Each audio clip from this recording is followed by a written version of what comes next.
Por outro lado, eu posso também querer estabelecer a influência de fatores de risco no aparecimento de doenças. Então eu vou lá e vejo, por exemplo, olha, nesse grupo doente, existe uma grande proporção de pessoas com aquele traço genético, e naquele grupo de não doentes, tem poucas pessoas com aquele traço genético. Então existe uma associação, eu fiz toda a estatística e vi que realmente tem uma associação forte entre aquele traço genético e aquela doença. Aí o que significa? A princípio, como a relação temporal é quase que evidente, né, porque o traço genético veio antes, a não ser por uma mutação, mas a gente não vai considerar esse tipo de coisa, né? O traço genético veio antes da doença. Então, por conta disso, ele seria a causa, a gente pode realmente dizer que aquela característica seria um fator de risco para o desenvolvimento daquele comportamento, no caso da doença. Nisso, mais uma vez, não significa que todo mundo com aquele traço vai ficar doente. Não basta ver o traço e aferir com todas as letras. Você vai ficar com aquele determinado tipo de fenômeno. Não é assim. Mais uma vez, o máximo que a gente consegue é ter conclusões com maior probabilidade de estarem certas, mas que não estão livres de um possível erro. Ok, tranquilo? Só fazendo uma consideração rápida sobre essa questão do fator de risco, da causalidade, quando a gente envolve duas informações, por exemplo, as que eu dei são ter ou não ter a doença, ter ou não ter aquele traço genético. Nesse caso, até fica razoavelmente fácil eu chegar assim, o traço genético seria o A, doença seria o B. Nesse caso, talvez seja fácil a gente dizer, olha, A causa B. Mas, às vezes eu tenho uma outra característica, uma outra doença, e, digamos, uma outra característica, por exemplo, obesidade. Vamos até fazer, estava vindo hoje para cá, ouvi no rádio um estudo, se não me engano, da Austrália, que mostrava que pessoas obesas tinham menor coordenação motora. Associação estatística significativa ao extremo, mais ou menos claro, a gente vê esse tipo de coisa, não só pela própria obesidade atrapalhar o movimento, mas, digamos, até movimentos simples, que não precisariam de uma elaboração motora muito grande, que ainda teriam alguma, entre aspas, um déficitzinho pelo fato da pessoa ser obesa. E por conta dessa pesquisa, parece então que obesidade é um fator de risco para redução, uma menor coordenação motora. Então, nessa questão, a gente poderia identificar essas duas, digamos, já estou adiantando um conceito, essas duas variáveis. Ter ou não ter obesidade, ter ou não ter, digamos, baixa coordenação motora. Variável A, variável B. A associação estatística entre elas é grande. Eles perceberam isso com uma significância muito grande. Agora, quando a gente pergunta A causa B, será que realmente o A causa o B? Fica difícil de responder. Por outro lado, será que o B causa o A? Será que a baixa coordenação motora não é causa para a obesidade? Seria uma outra abordagem também possível. Ou ainda uma terceira. Será que uma variável C, que eu não averiguei, causa o A e o B? Isso é o que eles acabaram concluindo. Na verdade, pelo fato das crianças não terem o costume de praticar esporte desde cedo, ao mesmo tempo desenvolvem obesidade e não desenvolvem coordenação motora. E com isso, eles não afirmaram isso, porque eles não avaliaram muito bem a parte do esporte, mas o que eles acham mais plausível, talvez seja uma terceira variável que não foi investigada. Essa é que está causando tanto um quanto o outro. Então, não necessariamente haver uma associação estatística muito forte indica causalidade explícita.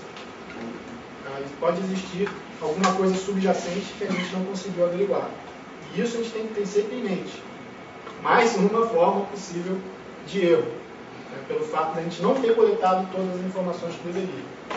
Óbvio. Então a ideia é, se eu quero minimizar então a probabilidade de cometer erros, eu vou tirar o máximo de informação possível dos fenômenos. Máximo de informação possível, vírgula, que sejam pertinentes àquele fenômeno.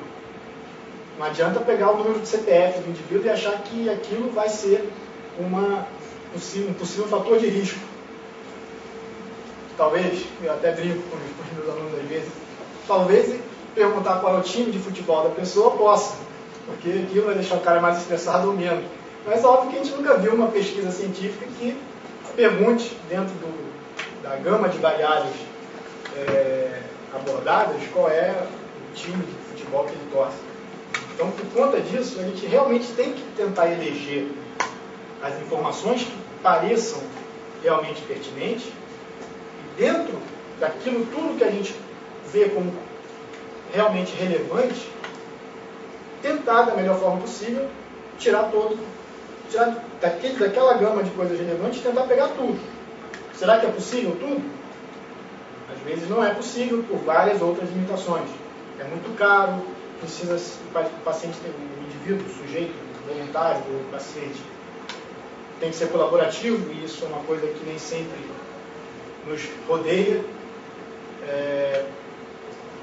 Um monte de outros fatores que a gente vai com o tempo percebendo podem atrapalhar a coleta de informações. Mas não tem jeito. Primeiro passo, coleta de informação. Se esse passo não tiver sido feito de forma adequada, não adianta. As conclusões vão acabar se tornando também não adequadas. Então, no fundo, é quase que aquela ideia quando a gente diz que o computador está dando boot. Vocês sabem de onde vem essa ideia do boot? Boot vem de bootstrap, né, que é cordão da bota, que vem daquela ideia de que algum filósofo ou algo parecido se perguntou se era possível alguém se levantar puxando o próprio cordão do sapato. E a física mostra que não é. Quer dizer, não precisa nem a física mostrar, né? A prática mostra para ele.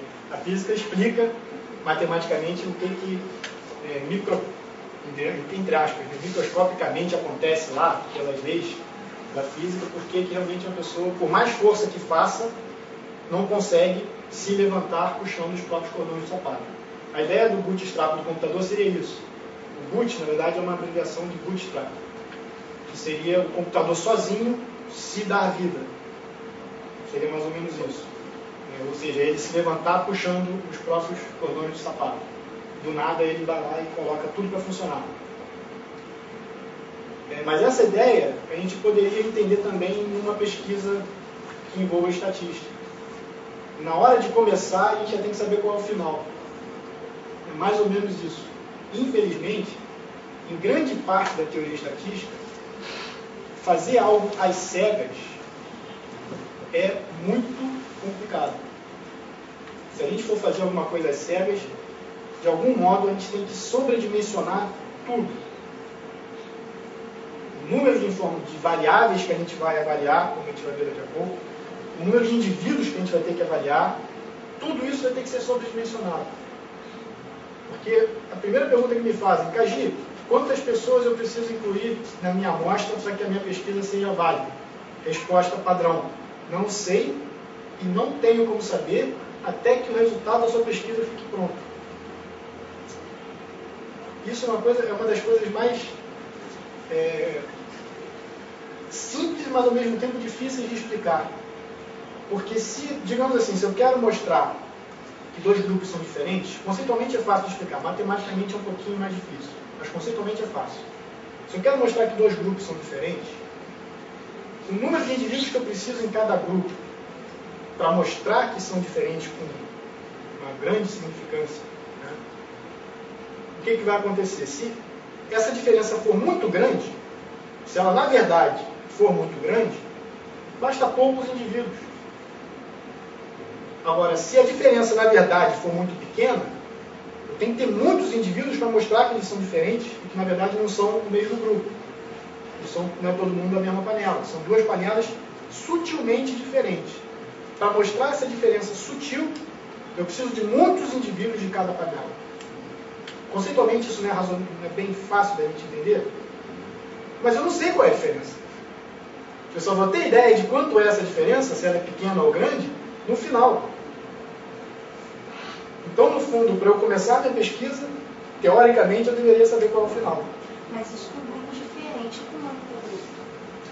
Também, quando a gente está querendo descrever aquele grupo, de algum modo, isso vai, das formas mais variadas, a gente vai ter essa segunda aplicação da estatística, que é a inferência estatística.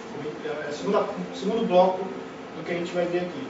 Mas dentro dessa questão da inferência estatística, várias coisas a gente pode fazer. Primeiro, eu quero comparar um grupo com o outro, isso é uma forma possível. A outra, eu quero comparar um grupo com um fator de referência padrão, isso também é uma outra questão possível. Ou eu quero descrever aquele grupo de forma, olha, qual é a verdade daquele grupo? Qual é a verdadeira, digamos assim, pressão sistólica média dos indivíduos com, sei lá, arritmia tal, ventricular, algo parecido com isso. Eu não estou avaliando todo mundo, estou avaliando um grupo. Com base nesse grupo, e isso é exatamente o que eu vou falar a partir de agora. Com base num grupo, numa amostra que a gente chama, a gente quer tirar uma conclusão que seja válida não somente para aquela amostra, mas para toda a população. Isso é quase que um passe de mágica. Como que eu posso me permitir, conhecendo apenas algumas pessoas, tentar descrever o todo? E pior, se esse todo é aleatório. É aquela questão, se eu olho 2, 3 vezes o lançamento de um giz, o simples largar de um giz, eu não preciso jogar a quarta vez para saber que ele vai se comportar mais ou menos da mesma forma. Agora, não adianta, como eu falei antes, jogar 200 vezes o dado e saber que na 200ª vai acontecer de um determinado jeito. Não vai. Então, em geral, 200 vezes, 1000 vezes que eu veja um dado, não são suficientes para que eu tenha pleno conhecimento do fenômeno lançar de um dado. Então a ideia é sempre essa. Isso vem, que é o que vai motivar o segundo bloco dos nossos encontros aqui. É a chamada inferência estatística. Com base naquilo que eu conheço de uma amostra, tentar generalizar essa interpretação para a população toda. Que no fundo é o que nos interessa. Então é mais ou menos isso que você perguntou. Eu tenho um grupo, mas eu quero, a partir desse grupo, tentar entender o todo. A primeira parte, então, o primeiro bloco, se refere à primeira parte desse processo. Qual foi o processo que eu falei? Eu primeiro conheço a amostra, para depois expandir esse conhecimento para a população. Então, o que a gente tem que fazer primeiro? Conhecer a amostra. Então, essa é a primeira parte da estatística que a gente vai ver, que é chamada estatística descritiva.